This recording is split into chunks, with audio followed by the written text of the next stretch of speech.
But I have to step back and say, okay, does that mean that I have to tolerate and think that I do not deserve to be treated better as a wife and as a mother? So I broke out of that box, Simone, and I am breaking out of the social expectations. So Rich, you want to join me? And we'll do 5 minutes of reading, and you guys are, I'm going to hope you have questions. And if you want to buy the book, I have a limited supplies. It's available at Amazon and Barnes & Noble. See Michael, and any sales from the book today, I'll sign it. Half of it goes to ICA. So today would be a day to buy the book. So this organization half of it goes to ICA and half goes to domestic violence.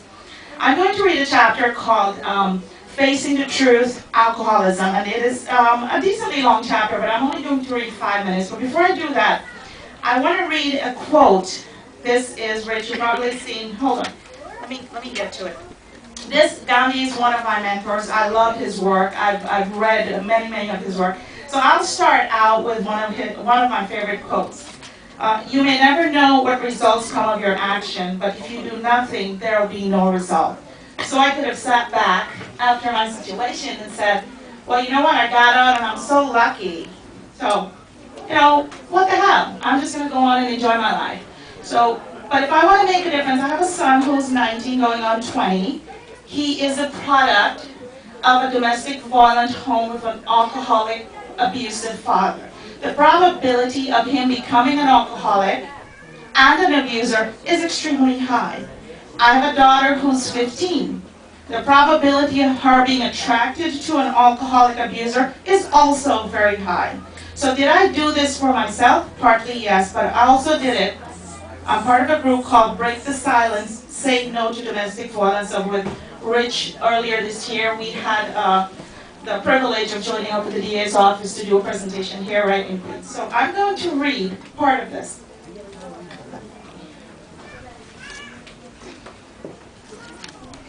So I started out in the middle of the chapter, and I think this was the second rehab attempt when there was a restraining order. He asked to meet me, and in the presence of others, and he was confessing why he abused me, so I'm going to start reading. He says, I have to really tell you what happened. I'm an alcoholic. In my head, I said, what? He's an alcoholic? This is the big confession? I knew by then that he was an alcoholic, but I could not convince him that he was an alcoholic. How about the verbal abuse? I'm thinking this in my head. And the emotional abuse. What is the cause for that? All the abuse happened because he drank? No, it could not. I believe there was more to this than drinking and being an alcoholic. I was sure of it. At that time, I did not know much about alcoholism. I was ignorant of the effects of the disease and the symptoms that accompany it. He continued, a few years ago, I could not sleep. I started working nights and I started to drink because it makes me fall asleep. I skipped a couple of chapters. I am shocked to find out that you have put us through this because you decided that alcohol was worth more than your family. I am very, very sorry for the situation that we are in now. However, I will not stop the divorce. 100% of your problems and issues are yours to fix. They are yours, not mine. I cannot fix them. I will support you 100%. However, this is not my problem. He was listening and making promises repeatedly that he would fix it. He was sure of it, that this was his problem and nothing to do with me.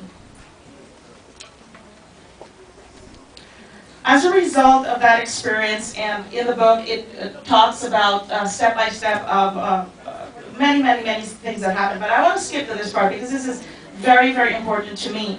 I did not learn this until I realized that alcoholism is a mental illness. It has been a mental illness in the American Medical Journal for the past 65 years. I have learned a lot about alcoholism. Then, I am still learning. I struggle each day with separating the disease from the person. The disease or the person abused me, manipulated me, and took away precious years of my youth. It might be a while before I can truly say the disease was the cause. Today I am not able to say that. I still believe it lies within the person and not the disease. That was 4 years ago. I am 100% convinced today, 4 years later, alcoholism is a mental disease that is hereditary, that is genetic. However, abuse is a learned behavior. Okay. And I'm going to read this section because I did some research on this. Overuse of alcohol can cause both physical and physiological problems for the drinker.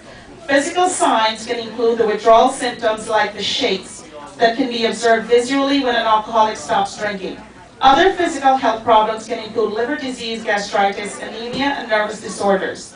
There could also be physiological problems such as impairment in thinking and changes in moods and behavior. These changes can sometimes lead to issues such as strained interpersonal relationships, marriage problems, child abuse, and domestic abuse. In many cases, a person can begin to have issues with work or school, sometimes leading to costly legal and financial problems.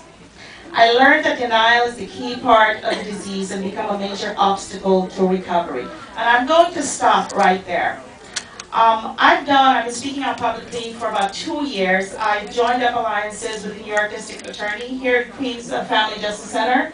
I joined up an alliance with the Harbor House of Central Florida and the Haven of Central Florida where I live. We've just recently, my group Break the Silence, we did an event in Orlando in conjunction with the agencies. And I'll just talk a little bit about the statistic here in the U.S. In the U.S., 60% of women and children are being abused by somebody they love. 2/3 of women that die of homicide are killed by a domestic partner. The U.S. spends $5.8 million annually fighting domestic violence. 5.8.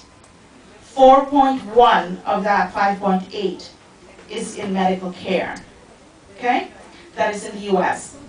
Even grimmer outside in the global world. 80% of women and children are being abused by someone they love.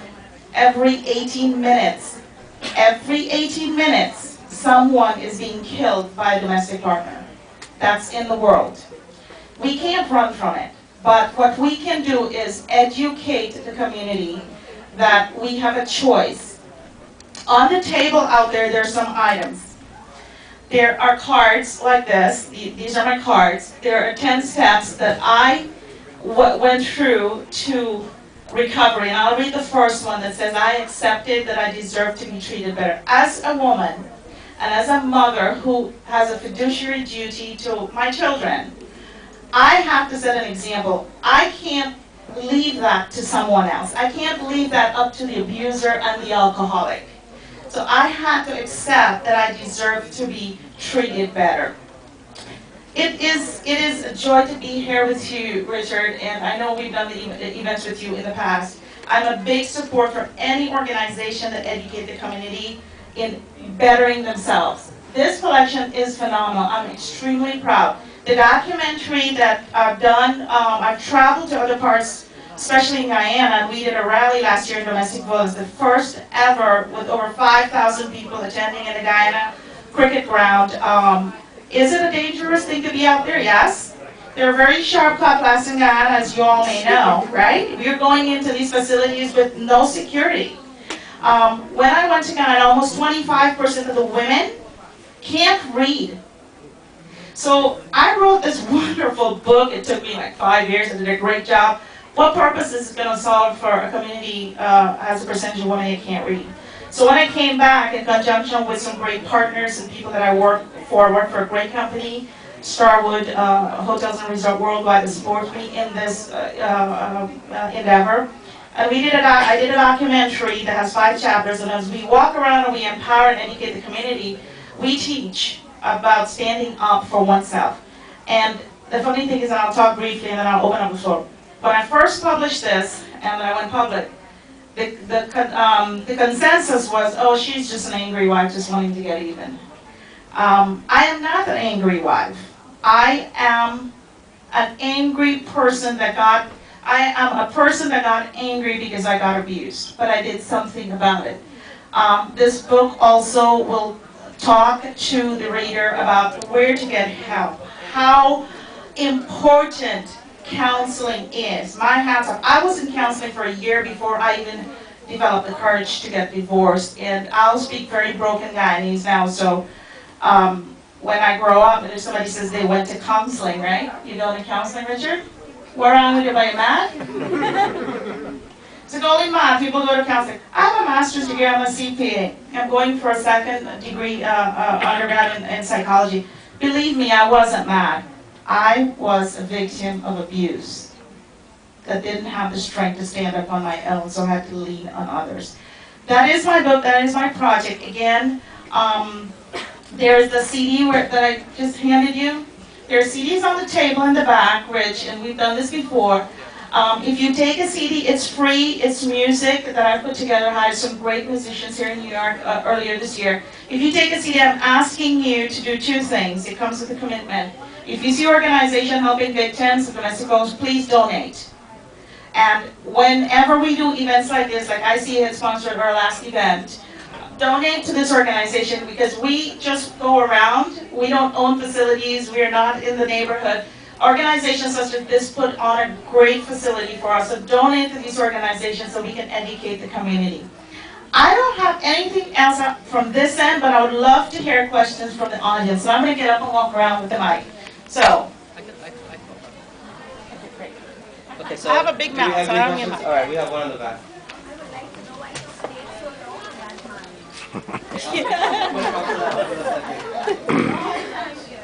I have the answer. I've been asked that many times.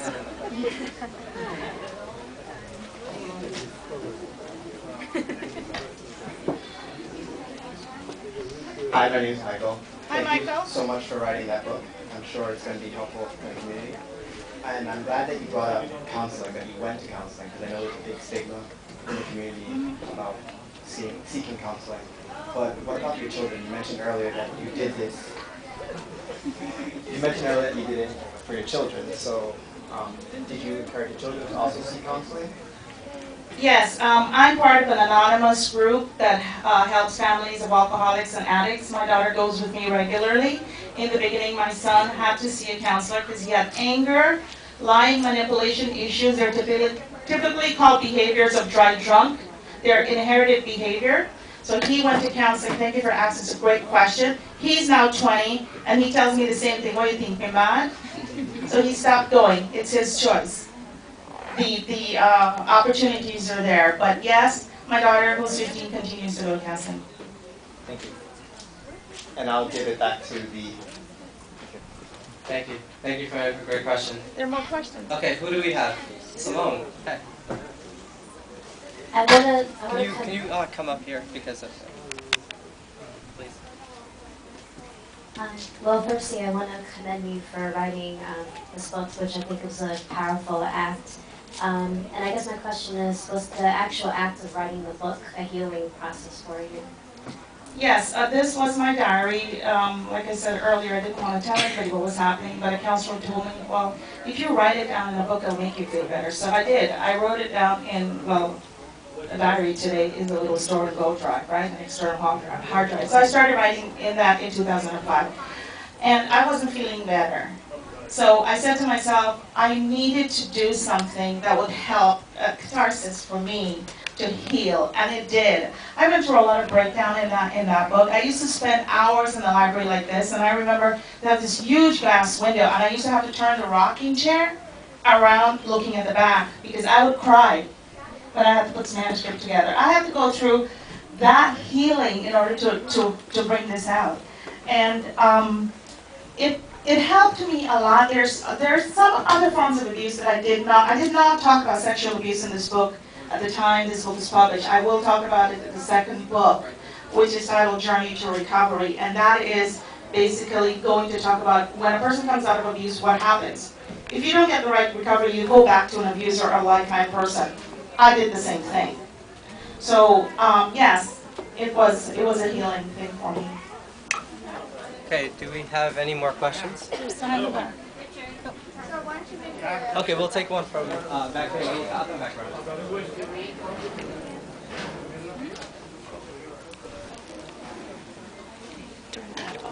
Turn it off.